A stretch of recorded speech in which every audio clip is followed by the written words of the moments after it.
Chapter 40. The narration of the Udyapan story. I bow down Sri Ganesh, I bow down Sri Saraswati, I bow down the Guru, I bow down the family Dinti, I bow down Shri Sita Ramchandra, I bow down Shri Satguru Sai Nath. Blessed is Shri Sai Samartha, who gives instructions in both temporal and spiritual matters through this book to the devotees, fulfilling them, and who has achieved his object. When he places his hand on his head, he immediately transfers his powers and destroys the sense of duality and makes the devotee attain the unattainable. He embraces and holds near his heart those who prostrate themselves before him with no sense of duality and unconditionally surrenders to him. The ocean and the river have different names, but they are one and the same when they meet each other during the monsoon. Not the slightest difference remains. Similarly, when the devotees who heartily surrenders with faith to the Sadguru Nath, then he bestows upon the devotees his own greatness, taking into consideration the true devotion of the devotee. Hail, hail to you, O compassionate one, to all the destitute, supremely loving and uplifter of the devotees. Though you pervade the whole universe, you live independently in charity. I was amazed when I saw you, though a saint, with your legs spread out with the grinding stone in between, grinding wheat after firmly fixing the peg and putting in as much grains as possible for grinding. This incident has been the root cause of writing this book. A strong desire then arose that if all such days are described, all the sins would be destroyed. The Lord himself would be pleased, as he prefers the stories sung of his own devotees or the description of their virtues.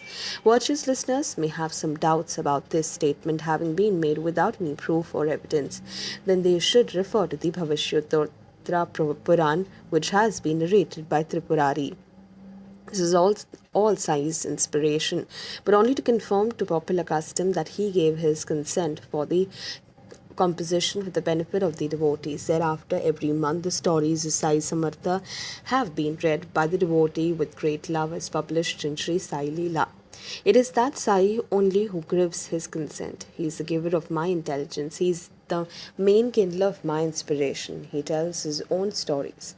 Do not have the delusion that Hemat writes this with his own intelligence. Therefore, I earnestly pray to the listeners not to attribute its greatness or fault to me. If there is greatness, it is Sai's. If you find any faults, they are his. I am only Sai's puppet, dancing to his string pulling. The puppeteer holds the string and he presents the drama as he pleases, colorful or strange.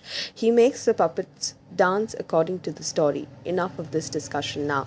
Listeners are anxious as per their nature to know what the new story is. Let us sing for them the praises of the Guru and the devotees. At the time of concluding the last chapter, I had indicated the thread of the next chapter and borne it in mind. Listen to it as I remember it.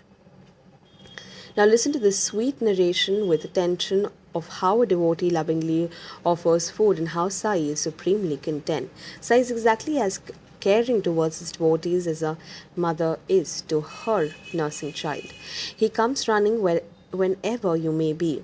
Wherever you may be, how can one repay his obligation? Listen with peaceful mind to this story of his being in all the three worlds simultaneously, though residing at Shirdi.